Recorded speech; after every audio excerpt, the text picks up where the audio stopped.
is Abe Nadimi, reporting here from Kinetic Studios. Jannica Morton. Emily Francis. Stephen Ellis. Everybody wake up. It is Monday morning, and I think everybody got out of bed 1 hour too early. I rode the train today. I walked. It was great. You rode the train? Is that the first time? Well, not ever, but I mean, to work. Here. Yeah. Beat the hell out of the traffic, let me tell you. I was like watching 35. I'm like, suckers! So this says support environment and voices. There you go. Is that what we're doing? No. Because we were a day behind on it. So we can talk about whatever. What? So we... Health and body. Can you have a checklist before we run I from now on? have it in my calendar. We have it in the calendar, but because we changed it That's last okay. week, we didn't. So what do we want to talk about? We're going to talk about health and body. So Health and body. All right, we can awesome. Get back on the calendar. Awesome. All right, good enough. Because we're following the wealth wheel all the way around. Jannica, you want to give a quick introduction to the wealth wheel? Mind and body, right? Yes, our wealth wheel is all about having the resources to live your optimal life. So we define wealth as having an abundance of energy, time, money, and resources.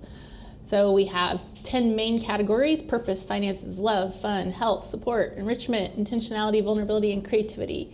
And we break those down into 2 each. So today we're covering health, and within that our mind and body. Because we believe to have a healthy life, you have to have your mind working and your body healthy, and you have to be eating right and exercising and all the stuff that supports your being on this planet. So I totally disagree with that. how would you frame it? All you need is coffee. I agree with you. Coffee and chocolate. All right. That's so funny. And then in the future, when Wall-E becomes the new reality, y'all can be on your hoverboards because your bones don't connect, and my legs will still work. Well, this is a good topic because I love Wall-E. That was a terrifying movie. I basically sat there just like... I think that was the whole point, like, based on... while you were snacking on food, laying down on a couch. Like, Definitely not. Based on, like, levels of understanding, Yeah. you got a different movie. Totally. So, like, there are some people that are, like, scared shitless and, like, holy crap, this is, like, a vision of doom. And there's other Watch people this. that are like, oh my god, this is great. Look at that cute little robot And and I his would love to girlfriend. have, like, a hover chair, and this is blah, blah, blah. And, like, you know, like, totally Yes. missing all the other pieces of, like, And then there was Steven like, Galactic Walmart. I need to go into the hoverboard. yeah, exactly. Like, business. what is the play that I'll have? How could I get rich if these guys were like this? That's where I got the whole trash thing. See?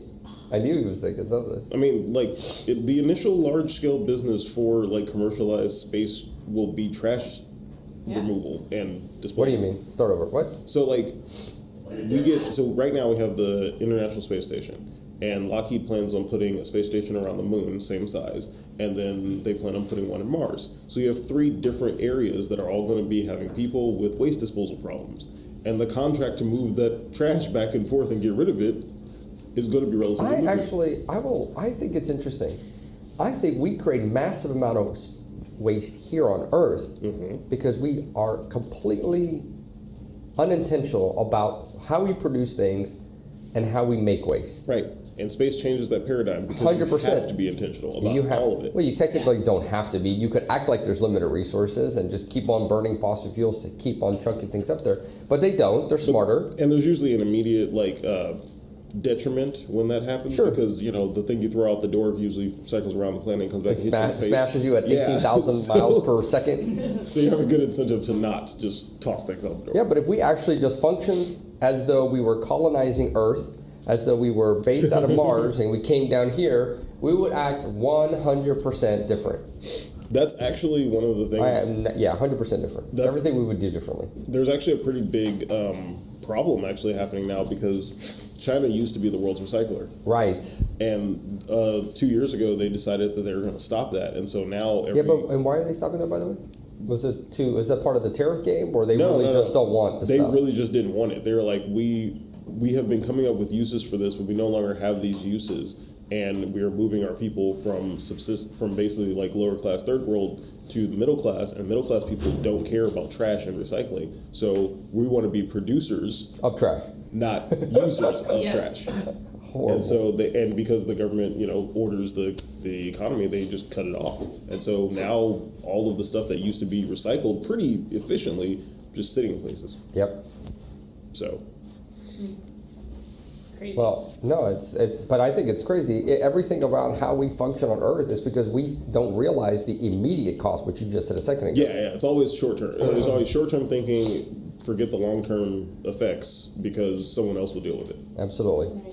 I was thinking about the true cost on an item is the cost that, of course, we pay now, but all the future costs of the item Right. that we are essentially passing the buck onto a future generation, Yeah. right, for them to handle the problem, because the problem will be handled, I would imagine, in some capacity.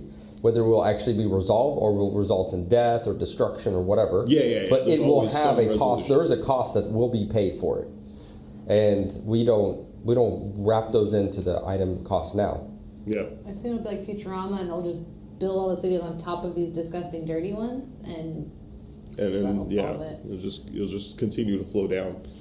I mean That's going to be good for us. that's pretty much how things operate now. Well, they already operate like that. Yeah, like if you think about it, I wish that New York. I wish the window wasn't so bright because you could see the tower back here.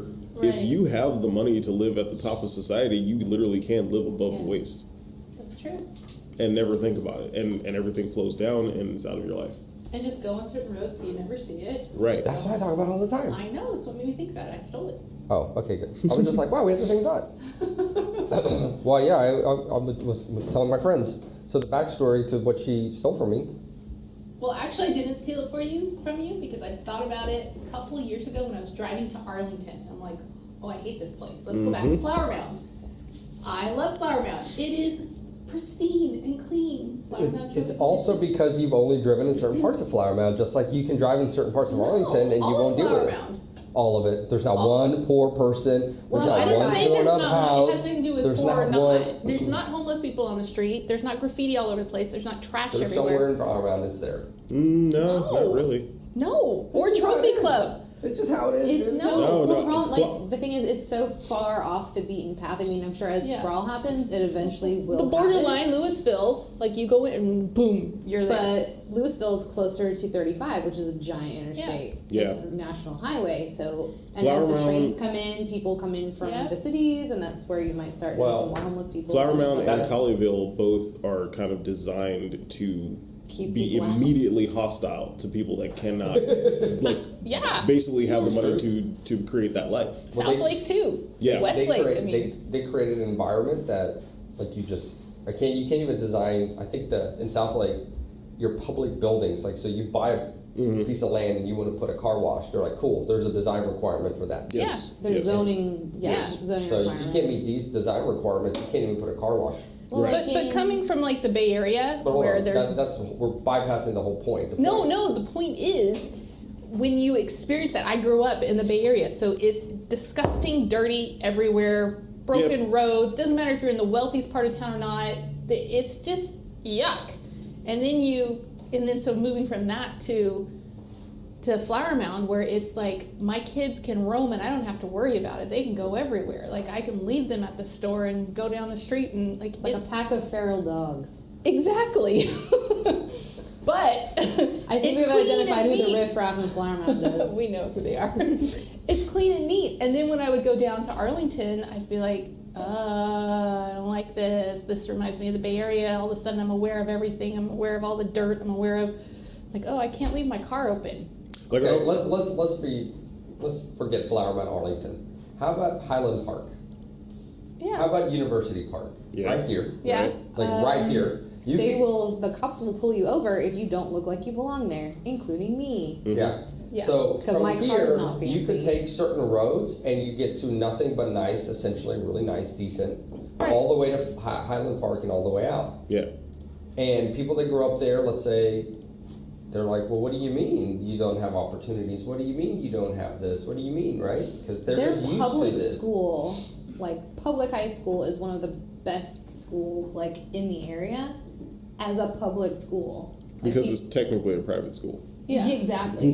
Yeah, because you Yeah. can afford the minimum. If you $500,000 can afford to house. live in there for Right, your right. kids to go Start there, to it's go there. But also, price-free. I mean, it's every public school could be that way if the parents wanted to donate enough money to make it that way. Right. And so, because of how that system is set up, those that live, if you can zone your public school into a specific neighborhood, everyone says, "Cool, we'll throw the resources there because those resources are minimal compared to like what we're actually bringing in."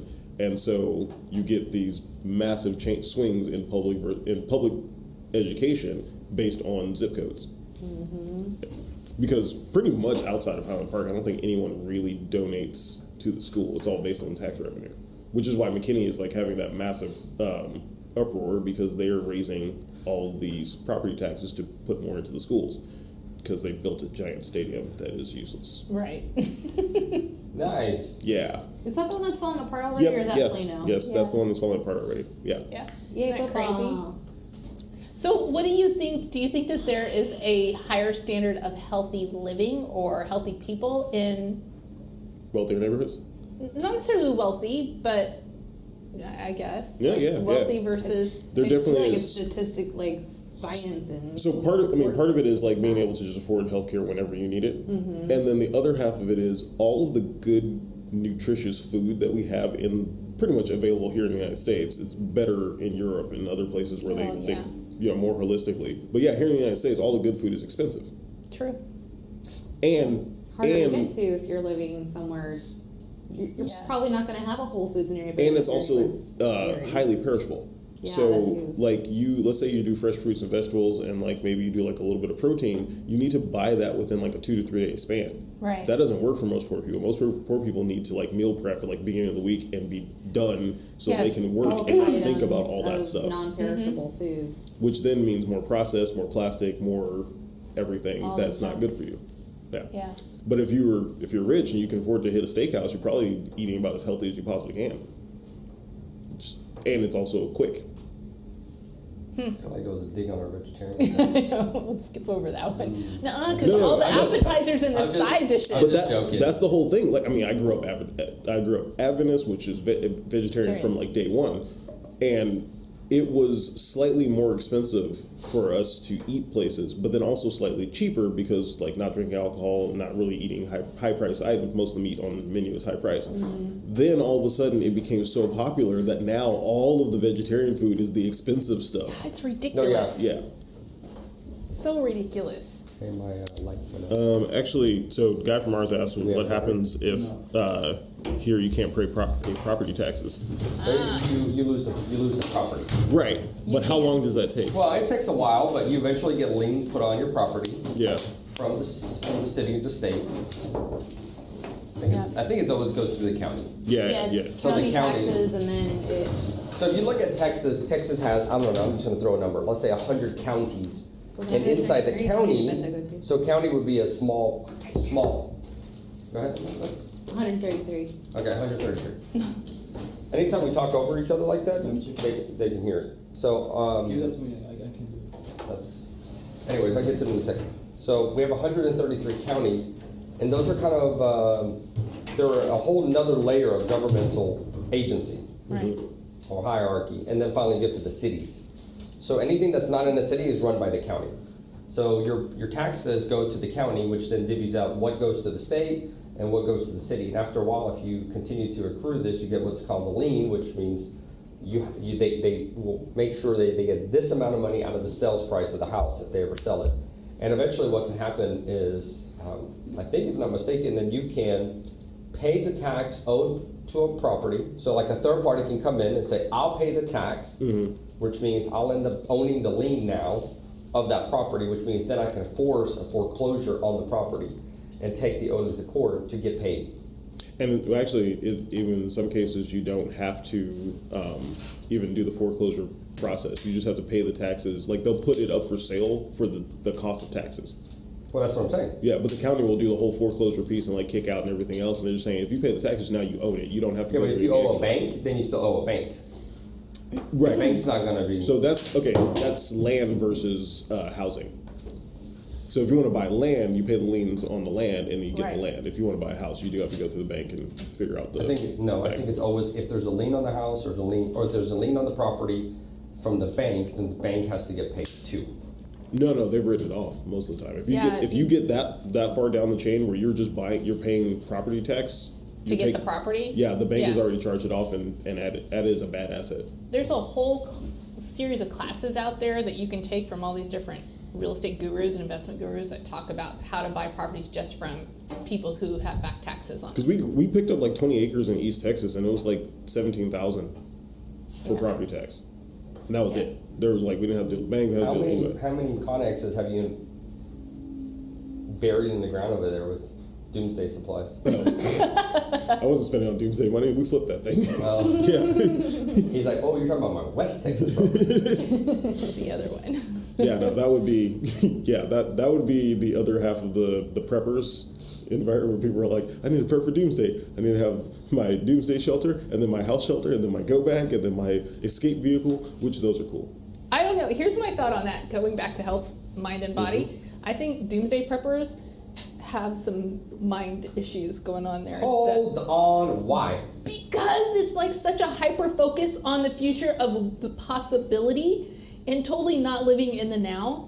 Okay, there. And I have seen some of those closets, almost houses that are packed with supplies for 20 years from now, if that happens, or 5 years from now, and they won't let their kids eat the cereal in the pantry because Something might happen. something might happen. It like Yeah, they're not becomes this supposed to eat the disease. prepper food. It's No. It's Even a, in their regular pantry, they get to the point where everything gets rationed out and rationed, whatever. ration. And then I've seen it with a couple of families, and it kind of goes from this, oh, this is a great idea to prep to, We're crazy now. yes. And it's not that long of a time period between this to this, and then you're like, oh. It's actually literally the same thing as the scarcity mindset that most lower middle class people like have, right? Yeah. Which is I can't do X, whatever X is, because something in the future might happen. But then when you actually look at the trend line of the people of what their actual life ends up being, the money that they didn't spend on their personal like enrichment, and it could be like taking a vacation or just making sure like you update your clothes or something like that, right? The money they didn't spend there got eaten up by some other dumb thing, so it wasn't there when the emergency that they were worried about pops up. So it's not so much that like, and I mean, partially lived through this. Like my dad was always like, okay, we need to make sure we take care of everything, because on the opposite side, mom didn't really budget. So there were vacations that got skipped because there might have been something that would go wrong, but what actually ended up going wrong was a misuse of funds. So Okay, but I will it wasn't say- that we didn't have it; it was just that I it will didn't say get the applied. general preparedness of the country should be something that's discussed. Period. There's Yes. everything can be taken to an extreme. Right. Like I didn't know this till obviously I don't know. I was like 20 years old, and I heard about this woman who died from drinking too much water, Yeah. and I was like, hold on, what? Yeah. How is that even possible? Of course, I thought you drink a lot of water, you go pee, but you could actually, of course, let's say you don't know this, you could actually die from drinking too much water too quickly. Yes. You overwhelm the body. It can't process. You dilute yourself to a degree that their electrolytes don't function. You actually and become you're dehydrated. and you have a heart attack or something. Yeah, you drown internally. You Yeah. kind of drown internally. Okay. So anything we do can always be taken to an extreme. Right. On the other side of extreme would be neglect. I think generally speaking, we completely as a country neglect basic preparedness. Right. If you live in a floodplain, okay, you should have things to do with, if you're going to have a flood. Right. Meaning you should have your documents recorded, scanned, uploaded. You should have, these are simple things. So I think there's a difference between being prepared Right. And then and being then like over. hunkering down every night inside of a bomb shelter because the Russians are going to nuke us tonight. So that's one side, which I get that paranoia, psychosis shit going on, which is Alex Jones actually said, I'm psychotic. That's why I had a psychotic episode. That's why I was saying all those things on TV. He just went through a deposition. That's a super conversation. I mean, he has a really nicely so- planned totally. schedule for all of his psychotic episodes. But I mean, that's called a TV show. Yes, of course.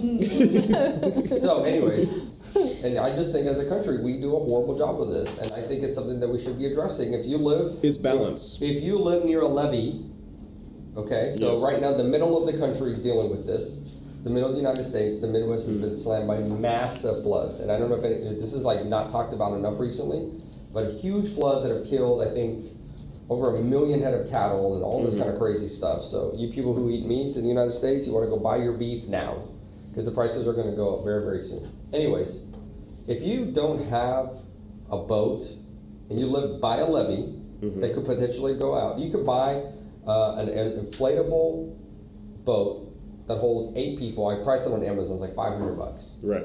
So if you live in the 9th Ward of Louisiana in New Orleans, you might consider... We're Houston nowadays because Houston's getting flooded every 4 hours. Right. Pretty much. Right? Like, hey, maybe I need to have the things that I can survive a flood. So then right. That's So, not being paranoid and crazy. That's just like, this is what we deal with. well, I was going to say, going to the whole health aspect, like health is a shorthand for balance, right? If you are healthy, that means you have a balance of input output type situation. And healthy preparedness in our country usually is... The government's going to take care of it. Well, no, it's killed by misinformation. So Houston is like a perfect example of that, where everyone that was in that floodplain should have been prepared, had their documents, everything else. But everyone told them this will never happen. It hasn't flooded in these parts. But that goes to the years. prepper mindset, which is an accident could happen, Right. so I should be prepared. So basic things that you could do is, for example, don't let your car ever get to less than a quarter tank of gas. Everyone So- look at Janny. Everyone look at Janny. No, I've had conversations with Miss Jeannie, and it could be simple things like But that's maintenance too. that's a whole different. I mean, there's just a bunch of different things. No, I'm saying that's the lie for most of that, specifically for a car, because your fuel pump suffers massively if you let it go underneath the quarter pump. or Really? quarter tank. Well, No if it one goes ever really, told me really that. long, if it goes, I don't think it suffers like the old cars used to. But let's forget that part. Right. Mine goes. Let's 60 just say, miles for an hour. example, simple fucking things. Simple things. You show up to work with no gas, thinking I'm going to get gas on the way home, and there just happened to be a blackout that happens. Just some fucking power station transformer goes out, and Or that's there's what a happens. wreck on 35 and the gas station's only 2 miles away. It takes you 25 minutes to And get you're to running out of it, gas. and So you it's run out of gas simple on the stuff. highway. It doesn't have to be like, the Chinese invade. It could be simple stuff that people are not even prepared for in a situation like that. Right. Or you're running on vapor thinking, I have all this time, and then there's an emergency at the office, and you got to throw someone in your car, drive them to the hospital because they break their leg or whatever, and you can't. You got to stop and fill up gas while your kid's in the back crying. I mean, there's simple Yeah. Or, right, there's all of these little things, do you carry jumper cables? So could you prepare for the child situation by just not having a kid? Yes. Yes. What'd you say? Yes. So you could prepare for the child situation by That's just not because having I'm, the kid? I'm an ultra prepper. That's So I have a really, and every time he brings this up, I think about it. I was gone to Oklahoma for a weekend. Evan was 2 or so, 3, I don't know, somewhere around there. And I drive in the driveway, and he jumps off the bed and whacks his head and hits the door. And they come bringing in blood's going everywhere. And my car's on empty. But there's blood all over the place. That's It incredible. looked way worse than it was, thank God. But it was, we were playing upstairs. Yeah. He hears the door open, and you're like, hey, and he gets so excited, he just leaps off the bed, and he's done this 50,000 times. This last time, he just sort of stumbles, and the door was, it was... Yeah, it was bad. It looked worse, but when you're in that mode of, think oh it's shit, blood everywhere, is this bad or not? It ended up with 4, 5, 6, I don't know, staples. Staples, and Yeah. sat there on the counter eating cookie dough. Yes. And kept trying to get Band-Aids for his toe. It was- But I was completely out of gas. yeah, yes. yeah, I forgot about that part. Totally out of gas. Because I just drove to Oklahoma. And there was no gas on 35 at that time. Yeah. On Right, that's true. 35W. That is true. So, yes, every time he brings that up, I think about that and So there you go, simple prepper stuff. I think everybody should have a basic first aid kit in their car, like Band-Aids, simple stuff, tweezers in case you get a splinter. I had a guy used to make fun of me at the office at Social Smoke, you're crazy, and comes into the office and they're like, Abe, I cut myself. You got me. I'm like, so? He goes, you have any stuff? I'm like, I would just I mean, make for him, me, I do. make him put the foil hat on while you give him the Band-Aid. Like, you're one Oh, he you're one of never. us now. Nobody ever made fun of me after that one. Oh my god. Well, not about that. Because everybody had to like kiss the ring after that to like get to the medicine. So you were saying? So we had a question in chat about I saw that. Yeah, what else do we? So I mean, in general, we transfer the concept of the wealth wheel to larger companies so that they can embody all of these characters and be balanced and sustainable. 100%. But Yes. I feel like you should elaborate a little bit more about that. Yeah, absolutely. So, so what we do besides obviously the content generation here, and content generation is something that we're playing with because we want to understand how the medium really works. Also, when we're describing it with our customers and understanding different ways that they can approach sharing what they do. And I think for businesses, another aspect that is really difficult for businesses is they'll create a product and a service that's amazing, and then there's no eyeballs. Mm-hmm. So that's how do you create eyeballs to your business? So it's not just that you're approaching people with an offer all the time, and so you can kind of bring them along in the journey. And that's what it's something that social media allows us to do, and so that's why we're also creating content. But what we specifically do is we work with companies around strategic, like a strategic vision of what they're doing, translating that into an operational, like the tactical things that they need. And because of Jannica's background in marketing, we end up doing a lot of marketing in that also. So it's not only strategic things from a perspective of how to construct a business, or what's the legal structure that they may need, where they're at and growing forward, but then also how do we blend that in with an awareness campaign or marketing, landing pages, PR, you name it. So those are a lot of things that we do. We can do one-on-one coaching, and we do that often, but we're also right now really targeting companies to work with, especially from bringing all this stuff in ultimately is a cultural revamp for a company. And actually we have a meeting right after this one where we'll present a plan for a power utility company out of Fort Worth that it's all around. They're wanting to grow. They're actually growing a lot. They're looking at double or triple in the next year and a half. And they wanted to really have some cohesion around how does the company function? How do the team members function? What is the actual goal of the company, and in a way that everybody can be united? And so we bring all these concepts in and provide that for their organization. You want to add to that? I do. I can't think of it off the top of my head though. Our Risktaker. What we say about risk takers? The vision? Yeah. Emily, what's our vision for Risktaker? Why did it go out of my head? Provide them resources and tools and community and support. Oh, you were. This was the new tagline. Yes. Risky business. See, that's all I could think about. That's a good tagline. I'm pretty sure someone put it in Slack. Yeah, I thought Stephen put Investing it in risk takers who shape the future. That's what Jannica wants to say. Yes. So someone should write that down. What did you say? Someone should write that down. It's right there in Slack. You got to remember where the resources are. So write it on the window. We should write it on the window. We need to. But hey, that's the fun part about doing this live is you guys get to kind of see how we kind of stumble and figure out our own stuff all the time. At least we think it's fun. Hopefully you guys don't think we're absolutely asinine. Don't put that out there. Don't even give them that idea. The one thing people agree with you on. I know, right? So, what else? And the other thing that Kinetic Experience does is generally it's a laboratory for Jannica and I and our team. Obviously playing with concepts here with the content, but also investing in other companies. So, for example, this is a book series that we've invested in. It's called Repeat After Me. And so this was the first book. So I'll show it here. So Repeat After Me, Kids is it's a book that teaches positive affirmation for children. So right now there's 3 different flavors of the book. Each of these is translated in Spanish and they're available on repeataftermekids.com, also available through Amazon. And so Repeat After Me Kids is the general book. That's the first book. The Repeat After Me You Matter is specifically designed for kids that have gone through something traumatic.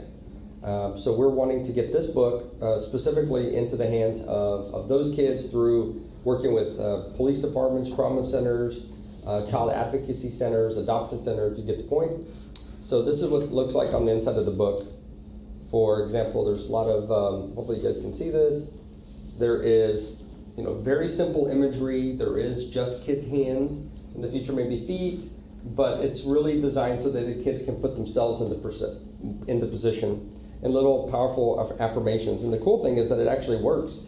Like we'll see, or we've got photos of kids that have actually placed their hands in the same spot or have said these things to themselves. My son has actually been heard walking around the house saying the affirmations out loud to himself like it's a song, which is super amazing. And then this book is Repeat After Me for Christian kids. And so there'll be different books for different religions. And so these are inspired by biblical verses, but again, it's the same kind of concept. So that's the other part of the Kinetic Experience is, finding entrepreneurs that need an infrastructure, that needs a support, and we could take an ownership stake in the company or essentially investing in the company. And the cool part is that as we learn how all these stuff works, then we could translate that experience to them or use the platform here for our investments. And so we can grow the companies, the risk takers, like Jannica said, or Jannica wanted to say. So we can really support the risk takers for more than just a strategic plan. Right, and it's the really hands-on aspect of building any type of company, as opposed to what is most commonly put out in media, which are tech companies, which are useful, but they're only one specific type of company, and they take a very specific method for building them that is completely different than most of the bread and butter businesses that have built this country. That's true. So that's true, absolutely. Yeah, thanks for the feedback on the book. We're really excited. I've been saying a statement for a couple of years. I think it was at the Mary Kay Women's Entrepreneur event in January, I want to say maybe 2017. Was it 2017 or 2018? I can't remember. But it was an event for women entrepreneurs, and everything was discussed at an adult level. And I thought, at the time, I think she was 12 years old, or about to be 12 years old daughter. I thought I came to the event because I thought I could learn something about, the difficulty of being a female entrepreneur and what I could do to support my daughter or her friends. I didn't learn any of that. And so I thought, why is it that all of these events that we go to, these personal development events, they only focus on the broke adults without really teaching us how we can not break our kids in a sense or create them in a more positive environment or whatever environment so that we're not breaking them and then they're, kind of waiting until they're 30, 40 years old to find some book somewhere to put them on a better path. And so we really love this particular book, or we really love to think about what we could do to change the conversations around entrepreneurship. And it's not even entrepreneurship, it's really around like doing what you want to do to the best of your ability, and whatever excites you, then we're really excited to be part of that. right. So won't you get trademark issues if you use religion's references not originally created by you? no, not at all. Yeah. No, not at all. So we can't get sued by the Bible or church, and on the same time, we're not, the expressions that were in the book were actually thought of by Tangi. So for example, that's a great question. So I was made for great things. This particular embodiment has a copyright. So in the United States at least, copyright protections happen immediately upon creation of an item. So this one has specific references, different biblical verses. For example, Isaiah 43:7 is that where she kind of sourcing the concept for here, but there would be no trademark violation. It's really important that you ask that question because so many companies do not think about the intellectual property as something that a small company needs to worry about. And I would say all companies need to worry about trademark issues, especially small companies. Because if you go into a business and this is all you have and you're making all of this money through this one entity, right? And your name is, let's say you call your business Nike Bakery. And that sign outside of your building costs $20,000. It's that awesome neon sign that was custom made for you and all the print material and the business cards and everything, right? And so all of a sudden Nike sues you. And you might think, well, what does Nike have to do with baking? But Nike is so big that they have so much clout outside of the sports attire industry. And so, and you could win, hypothetically. Let's say you go to court and you actually were able to force Nike to relent and you win the battle. That is an easy multi-million-dollar lawsuit for you to go win. So a small company actually doesn't even have an ability to even fight that, and they'll capitulate immediately, and they'll have to spend another X number of dollars to change their sign and their logo and all the goodwill that they did in the marketplace. They have to go tell everybody, well, no longer we're not Nike Baker anymore. Now we're Intel Bakery, and then they start the process again. And I know this from personal experience because we sued a few companies that used social smoke or a derivative of that name on their business, and I would call them, and we would call them and like, yeah, you really can't be on this mark. And then they ignored us, and then I got the lawyer involved, and then they ignored us, and then we took them to court, and they immediately stopped. And it's like, man, why didn't you stop at the fucking phone call? You know, because you could have called your attorney, and you would not have been out. One guy was out almost $24,000. Oh. You know, that's so dumb, and it was dumb from the beginning because any attorney would have advised them like, you really don't have much of a chance to defend this mark, and you have to defend your mark. That's the other part of this.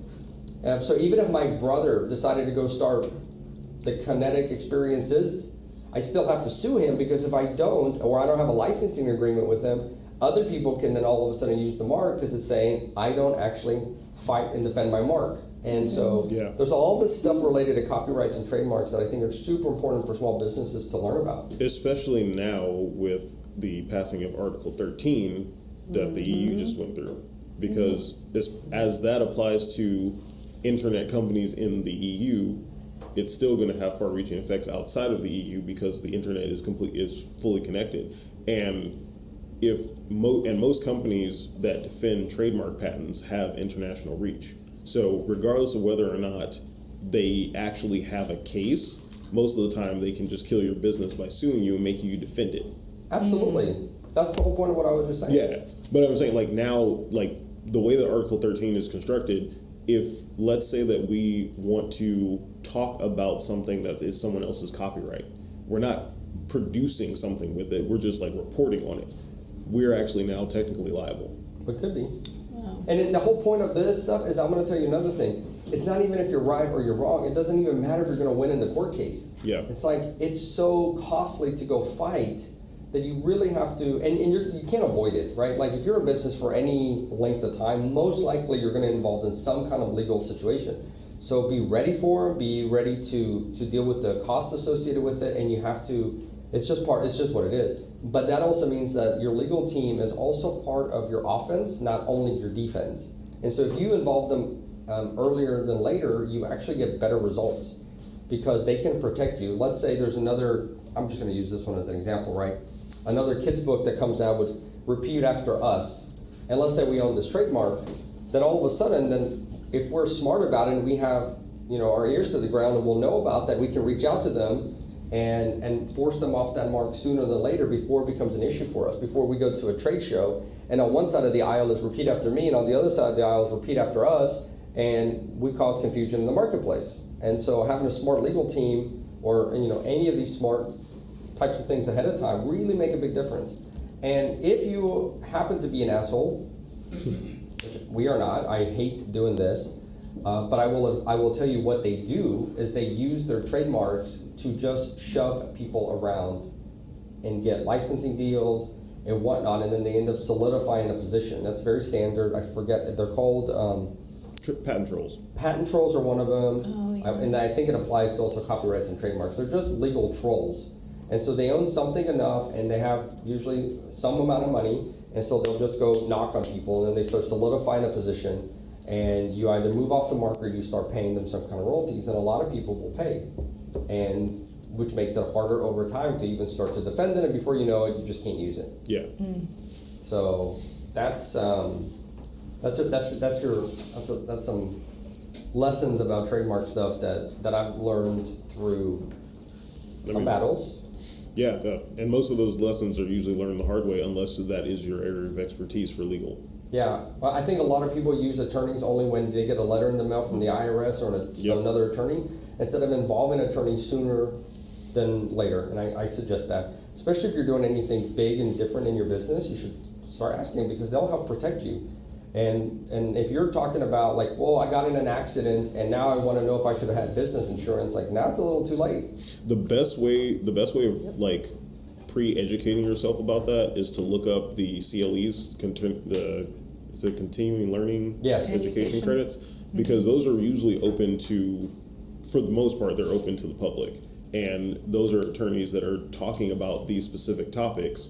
So, for the other attorneys, it's part of their credits that they need to get every year. But you can get a bunch of that advice initially at a high level and then have some idea of where you should be moving. Yeah, really good. But again, ask your trademark. Ask an attorney.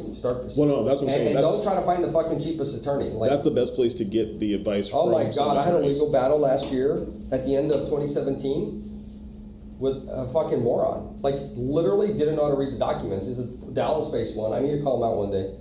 I have all the documents. Like, one day I need to put a billboard, like, this is all the stuff that he wrote. Like, absolutely doesn't know what he's doing. Cost his client everything. Cost his client everything because he didn't know what he was talking about.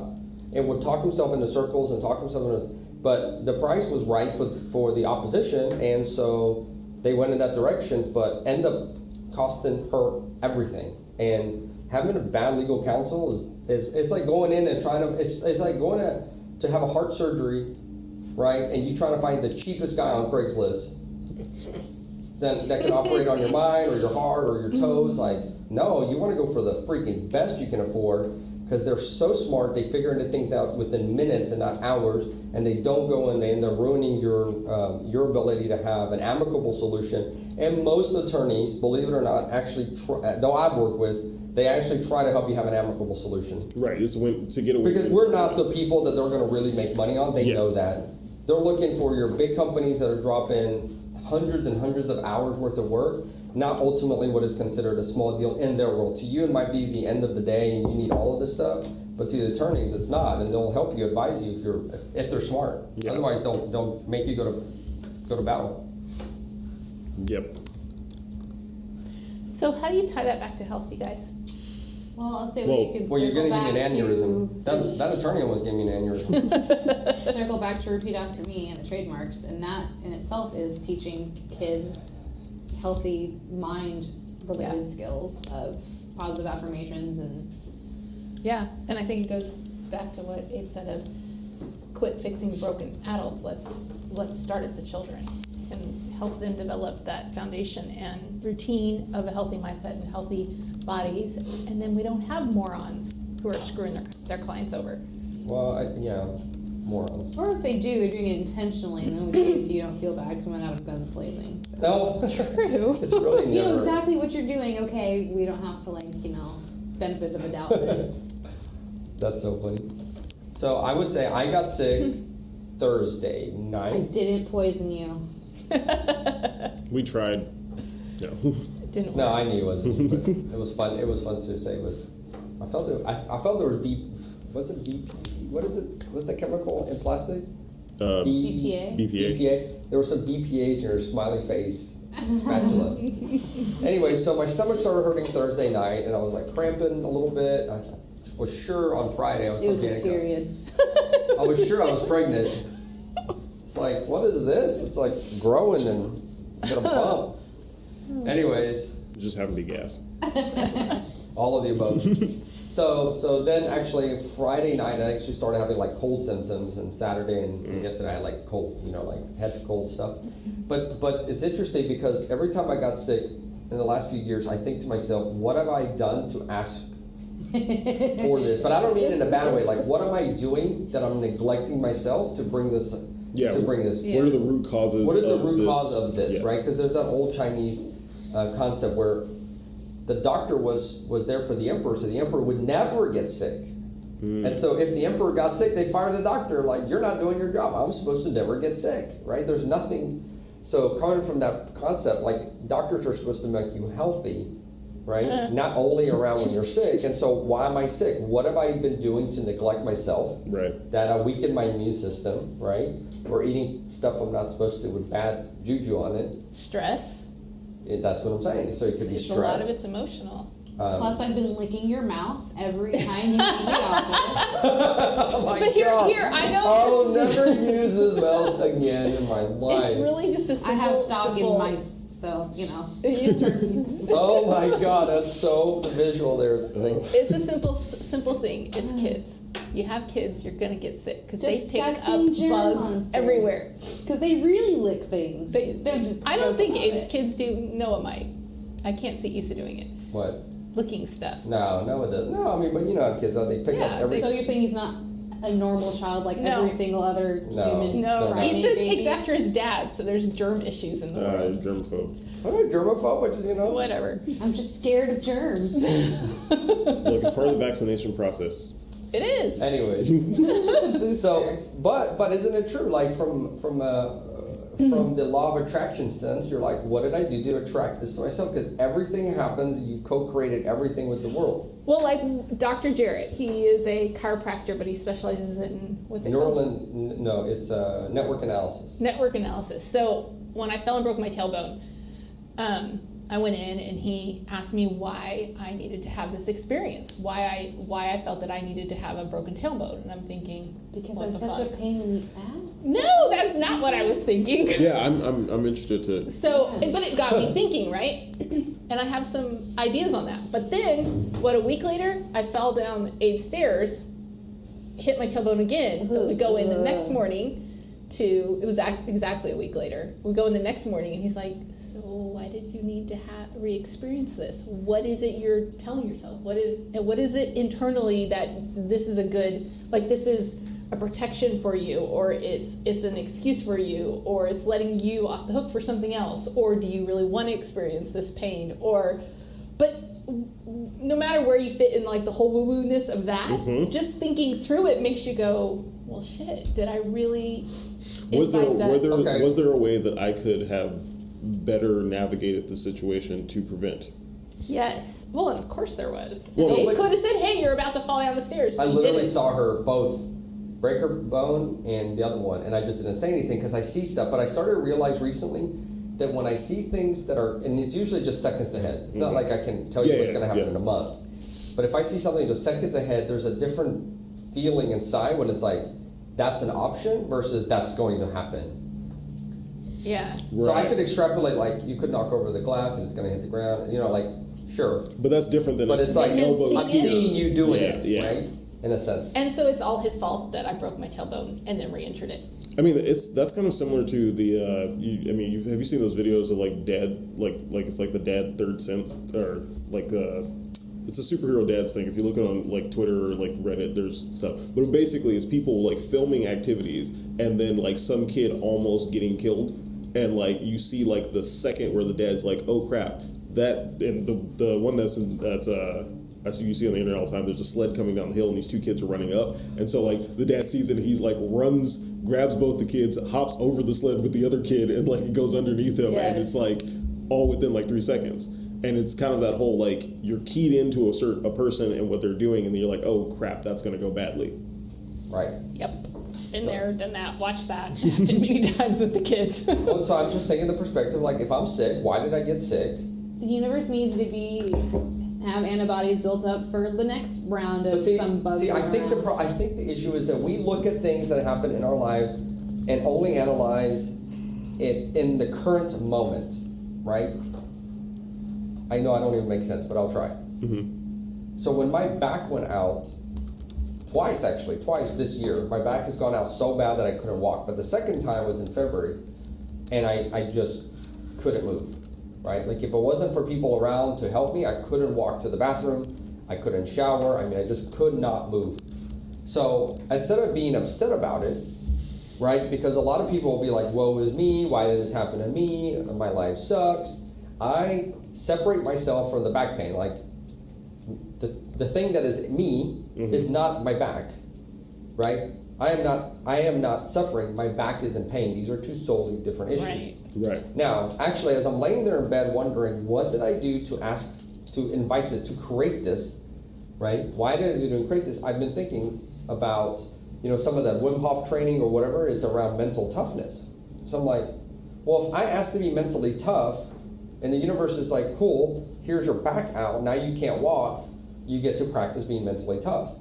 So instead of trying to say, what is everything happening for this one moment in time, why don't we take a holistic approach, a higher level view of our life, and we can see how these things, or maybe I've been saying like, God, I wish I could sleep in. I wish I could get a little bit more time to like take a nap and get some quiet time. Like, okay, cool. Here's your head cold and your stomach pain. Now you can chill out, and I did. I got a little more sleep than I had this week. I got to lay down for a lot longer than I had been. I read a lot more. So we don't link what we ask for with how we get it, and we think we need to be really careful about that shit. My story of my car. I've been saying, I'm going to get rid of my car. I'm going to get rid of my car. That's true. You were. I'm going to get rid of my car. Yeah, when I moved he to said Dallas, it I'm going to all get rid of the my car. I'm going to get rid of my car. I'm going to get rid of my car. I was telling everybody I can't wait. I'm going to move to Dallas. I'm going to get rid of my car. I literally 9 days before I signed for the new house, I get in a car accident. Boom, they totaled my car. And I've been saying, like, if I'm going to get in an accident, like, what a way to sell my car. Let somebody just total it and pay for my car. I don't even have to go through the process of cleaning it and buffing it and selling it and fixing it and all that other haggling, right? And sure enough, boop. Now, I didn't ask for the back pain that associated with it, but I said I want to get rid of my car. So now I don't have a car anymore, right? I wonder. Yeah. I think My goals need to be specific. They do have to be specific, and I like this approach. And even if maybe some people will say, "Well, that's all horse shit," fine. But for me, it allows me to think I'm the creator of my experience. Right. I create my experiences. I have to be careful what I ask for, what I attract into the world, and the law of attraction stuff gets really interesting. But not even really. It's around like you get what you look for. You ask and you shall receive. If that's what you're looking for, you're going to get it. Yeah. And so if I'm asking about it, I want to be mentally tough. I want to be mentally tough. Well, it's hard to be fucking mentally tough when you're getting pedicures every day and you're laying off on a nice little, cot. Is it? And I really. I've never tried it that way. I feel like I should do that to like compare, other than just like I think I need to grinding away experience all that day, every day. so, but that's what you could say. You're like, oh, it'd be great if I was laying down on my back forever and I got my pedicure done every day and people would, and then all of a sudden your back goes out and you don't move for a month and you're like, I hate this. And you're like, and you can get your feet done every Okay, day. but here's the I thing. feel like I could positively think my way through that. Yeah. Of course you can. Yeah. But from the aspect of if you already have a healthy mindset to start with, you can possibly think through that. True. But if you don't, then it can totally go the opposite Yeah. direction. Because going from down here to up here takes a fuck ton of effort. So interesting. The FDA. This is related to that. So the FDA approved a new antidepressant, and this antidepressant is basically it's a step down version of the party drug Special K. It's a step down version of what? Special K, K. ketamine. Yeah. So slow down, everybody. Yeah. Can you talk only, please? So ketamine is See, I don't remember it's that. taken as a party drug and it creates hallucinations similar to LSD. And they Is that like a horse just tranquilizer? yeah. Yeah. And they just approved it. They approved a version of it for antidepressives because of the fact that it in lower doses will help your brain basically balance itself out, so that you don't basically for depressive episodes. Right. It's you focusing so hard on something that you actually don't process it through. Right? So, like, if a bad thing has happened, you're replaying it over and over again, and then you start getting into a cycle of, like, what does this mean about me, and why am I a terrible person, and how did I attract this to myself, and, like, all of the stuff for, like, it's positive mindset, completely miscalibrated, right? So you're thinking so hard that you're making, like, that neural pathway really strong between that negative situation. So that anything similar to that will Can I ask you a put you down question? that. Yeah. Can that be, how do I say this? Can we learn practices so that when we catch ourselves going down that rabbit hole? It's called therapy. That's what therapy is for. Cognitive behavioral therapy it's that. to teach you the practices of being able to correct those neural pathways. To stop you and redirect. Some you're in people extreme, with not even very extreme, with most general trauma that most people experience, it's hard to get into a place where you correct those mental pathways. And so the reason they start prescribing this step down version of Special K is so that your mental inhibitors that have already been set up to push you down that path get removed. So then you'll process through it and then move to a different place. Sure. And the activity of actually processing through the entire loop helps close it. Right. Of course. Right? So what goes with that is, so our cells change and rejuvenate every 7 years, right? So if you can get yourself to stop one of those pathways down into the negative land, you consistently, and like Abraham Hicks talks about how it's like 16 to 17 seconds, but I know my counselor had said 30 seconds, but whatever, it's really quick. If you can identify it then and stop it and switch your mindset, reframe it, and consistently do that, it only takes like 30 to 40 days, and then it becomes this pattern, and so then you start changing yourself. Because what happens in the depressive side is that people they're so keyed into what is causing their depression that then when something good happens, they reframe it as negative. Yes. Okay, so we've been talking about the school, right? Mm-hmm. And we have a conversation around so for people that don't know. So we've been talking about creating a grade school. I don't know what, like It's a general school, right, not for a K grade. through 12. You know, Yeah. young kids to when they're ready to go on to a job or college, something like that, right? So whatever you want to term that school. And so we talk about what should be in the school, what shouldn't be in the school, and so forth. So we don't believe necessarily on rigid structures of they have to learn this much stuff on this much days, and like Monday's always on U.S. history, none of that stuff. But we have a conversation around the culture of the school and some of these fundamentals. And so I think this is the stuff This is that a we key should be thing. being taught at a very, very young age, understanding. And I think some of this, I'm sourcing it from Stoicism, but some of these Stoic concepts and these mental exercises and so forth, I think they have to be taught at a young age.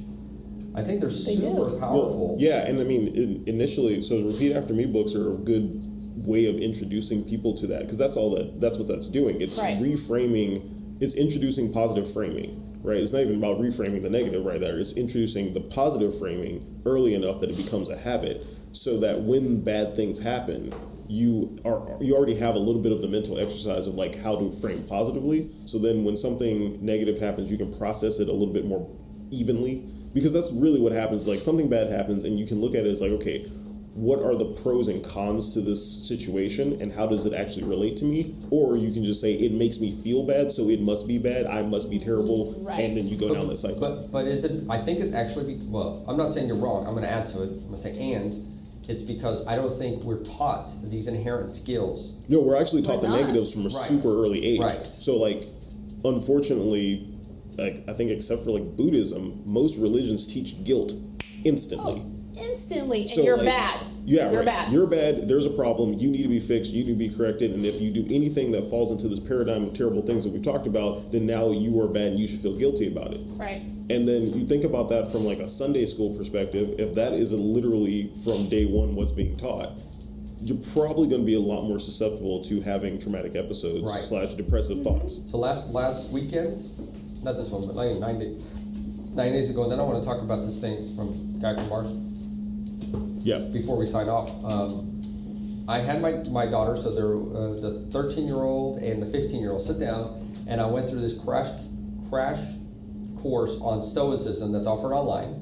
And they could do it themselves, but I literally had them read every word with me, and I read, and we all went through this whole process so that they could start understanding a different way of looking at life, right? Which in Stoicism, to me, it's around what can I control versus what I can't control. And so what I can't control, I can frame in a positive way, and what I can control, that I actually have the power on. So in that case of my back being bad, I didn't control the pain coming from my back, but I could control how I responded to the pain coming from my back, and responding to the fact that I needed help to go to the bathroom. You know, and it's that lessons in those moments like that's a framework. And I think we should be teaching these frameworks at a super, super early age so they start having an understanding of when I'm in this situation, how do I process it? Mm-hmm. Somebody says something rude to me. So there's a question here about does racism exist? So I actually would love to shelf that question for our conversation around voices. Oh, because yeah. I think I think is that tomorrow's? Voices. Do we have voices tomorrow? Or when do we have voices? Do you know? No, I will look. Can you please tell me? So, yeah, that's around the voices that are happening, and I love that question. And the other one is I'm getting a habit of eating junk food when I'm in a bad mood, and I do the same thing as a matter of fact. So what that means is that there's a book called Power of Habits by Charles. I can never say his last name. Anyway, it's called Power of Habits, and he actually literally will teach you how a habit is created and how much of our life is actually running from habits. Right, systems of habits. All of it, right? Yeah. So besides the very few, and as we get older, the more and more of we running is completely off habits. So in your case, you already know that you have a habit of eating junk food when you're in a bad mood. So you know that the trigger of that starts the whole process of eating bad food is being in a bad mood. So the minute you're in a bad mood, you would know I've triggered this need to go eat junk food. Which that trigger you can replace. So you can't change the routine, but you can change what you put in the routine. So you get that trigger, man, this happened and that put me in a bad mood. So now you could change what you do to get yourself out of the bad mood.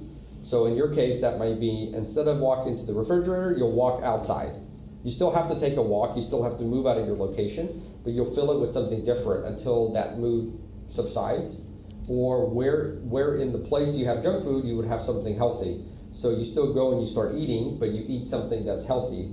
So one reason I want to buy a vacuum freeze dryer is I want to create crunchy foods that are healthy. Like I love. So when I get in that mode, I like eating crunchy food. So chips is obviously the obvious one, right? Chips and salsa. I can eat that all day, right?